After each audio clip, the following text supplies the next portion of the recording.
যখন দেখবেন বৃষ্টি হচ্ছে তখন দোয়া করবেন, দোয়া কবুল হবে ইনশাআল্লাহ।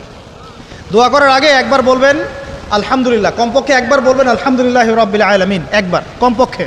মানে প্রথমে আল্লাহর প্রশংসা করবেন, তারপর একবার দরুদ পড়বেন আল্লাহুম্মা সাল্লি আলা মুহাম্মাদ ওয়া সাল্লিম, তারপর হাত তুলে দোয়া শুরু করবেন। বৃষ্টি পড়ছে, দোয়া শুরু করে দেন, দোয়া কবুল হবে ইনশাআল্লাহ। আজান দিয়েছে, আজান এবং একামতের মাঝখানের সময়টা আছে, এই সময়টা কাজে লাগান, দোয়া কবুল হবে ইনশাআল্লাহ। নামাজে দাঁড়িয়েছেন, সেজদায় গিয়েছেন, সেজদায় দোয়া করেন, দোয়া কবুল হবে ইনশাআল্লাহ। প্রশ্ন করে অনেকে যে ভাই সেজদায় কি বাংলায় দোয়া করা যাবে?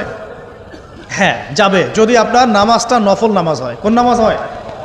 ফরজ নামাজে করবেন না, নফল নামাজে করতে পারেন ইনশাআল্লাহ। সেজদায় বান্দা আল্লাহর সবচেয়ে কাছাকাছি থাকে, এই সময়ে বেশি বেশি দোয়া করতে রাসূল সাল্লাল্লাহু আলাইহি ওয়াসাল্লাম তাগিদ দিয়েছেন। দোয়া করলে ডাইরেক্ট কবুল হবে ইনশাআল্লাহ। পিতা মাতার খেদমত করে দোয়া করেন, দোয়া কবুল হবে ইনশাআল্লাহ। এখন তো পিতা মাতার খেদমত মানুষ করতে চায় না। এটা সেই যুগ যে যুগে পিতা মাতার সাথে দাস দাসীর মতো আচরণ করা হয়। সন্তানরা ভুলে গেছো তোমরা যে তোমরাও একদিন পিতামাতা হবা। আমরাও কিন্তু একদিন পিতামাতা হব। যারা বিয়ে শাদী করেছে, সন্তান সন্ততি হয়েছে, তারা জানে এই যে প্রসব বেদনার একটা সেকেন্ড, 1 সেকেন্ড 1 মিনিট প্রসব যে বেদনা মায়ের হয়, এর ঋণ আমরা সারা জীবনে শোধ করতে পারবো না। পারবেন? এই কারণেই মায়ের পায়ের নিচ জান্নাতের কথা বলা আছে।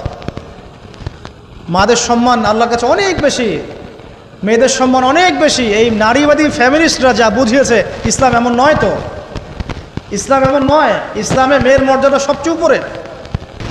সেই মেয়েদেরকে আমরা এখন কি করেছি? কাপড় চোপড় সব কমিয়ে কমিয়ে বেপর্দা করে রাস্তায় নামিয়ে দিয়েছে।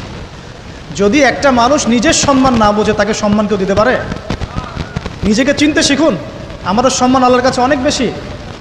এটা বলছিলাম প্রিয় ভাইয়েরা, মায়ের পায়ের নিচে আল্লাহ পাক সন্তানের বেহেশতের কথা বলেছে। মা বোনদেরকে 4টা কাজ করতে বলো, অনলি 4টা কাজ। 5 ওয়াক্ত নামাজ যদি ঠিকমতো পড়তে পারে, 1 নাম্বার। 2, রমজান মাসে রোজা রাখে। 3 নাম্বার, পর্দা ঠিকঠাক মতো করে। আর 4 নাম্বার, স্বামীর আনুগত্য করে। ইনশাআল্লাহ জান্নাতের যে কোনো দরজা দিয়ে ইচ্ছা প্রবেশ করতে পারবে ইনশাআল্লাহ। এখানে স্বামী